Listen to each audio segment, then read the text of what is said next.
ఈ 2 రోజుల్లో ఈ రాష్ట్రంలో జరుగుతున్నటువంటి అనేక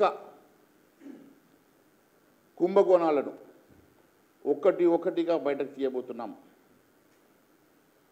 కొన్ని వేల కోట్ల రూపాయల కుంభకోణాలు మా దృష్టికి వచ్చినాయి.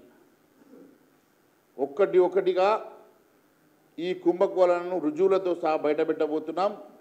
ఖచ్చితంగా ఈ రాష్ట్ర ప్రభుత్వంలో జరిగేటువంటి అవినీతి, మంత్రుల ఇన్వాల్వ్మెంట్తో సహా అన్ని రుజువులతో సహా బయటపెడతాం.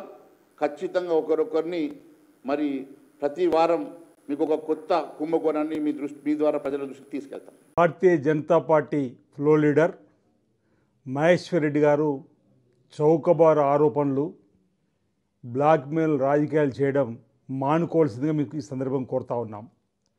2 నెలలకోసారి మీడియా ముందుకు వచ్చి నోటికి వచ్చినట్లు మాట్లాడడం, ఆరోపణలు చేయడం, హడావుడి చేయడం అనేది ప్రజలందరూ కూడా గమనిస్తున్న సందర్భం. అవినీతి అక్రమాలంటూ ఎక్కడెక్కడో మాటలు గాలి అంతా ఏదో తీసుకొని వచ్చినట్టుగా ఆడిపోసుకోవడం అనేది సరికాదని మాట సందర్భంగా చెప్తున్నాం. అర్థం లేని ఆరోపణలు, పసలేని ఆరోపణలు, ఆధారం లేని ఆరోపణలు చేయడం మానుకోవాల్సిందిగా కోరుతూ మహేశ్వర్ రెడ్డి గారికి ఈ ప్రజా ప్రభుత్వం పైన ఆడిపోసుకోవడం మాని కేంద్ర భారతీయ జనతా పార్టీ నుంచి నిధులు తీసుకురావడం పైన శ్రద్ధ చూపెట్టవలసిందిగా ఈ సందర్భం కోరుతా ఉన్నా. ఒకవేళ మీ దగ్గర అవినీతి అక్రమాలకు సంబంధించిన సమాచారం ఉంటే కోర్టుకు వెళ్ళి కొట్లాడండి. లేదు, మా నాయకుడు గౌరవ ముఖ్యమంత్రి రేవంత్ రెడ్డి గారికి ఇవ్వండి, మేము విచారణ జరిపించడానికి సిద్ధంగా ఉన్నామన్నమాట ఈ సందర్భం చెప్తా ఉన్నా.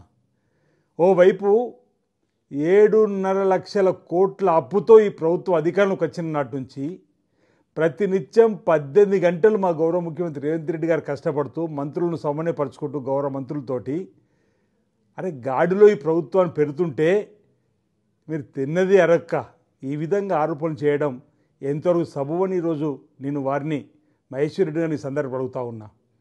అరే గత ప్రభుత్వంలో జరిగిన అవినీతి పైన ఎందుకు మీరు నోరు మెదుపులేదు అంటున్నాం. ఈరోజు గత ప్రభుత్వంలో జరిగిన అవినీతి అక్రమాలపైన కేటీఆర్ గారు ఫార్ములా కార్ రేస్ సంబంధించిన దానిపైన మేము ముందుకు పోతూ ఉంటే ఎందుకు మీరు వారిని వెనుకేసుకొని వచ్చే విధంగా మాట్లాడుతున్నారని చెప్పనేది. అసలు కేటీఆర్ని కానీ కేటీఆర్ కుటుంబాన్ని కానీ ఏనాడు కూడా పల్లెత్తు మాట్లాడకుండా ప్రజా ప్రభుత్వం పైన పసలేని ఆరోపణలు చేస్తూ ఎందుకు మీరు ఈ విధంగా ప్రభుత్వం పైన ఆడిపోసుకుంటారో చెప్పని అడుగుతున్నా. ప్రపంచంలో ఏ మూల ఏ క్షణం ఏం జరుగుతుందో వేగంగా తెలుసుకోవడానికి తొలి వెలుగు వాట్సాప్ ఛానల్ని ఫాలో చేయండి.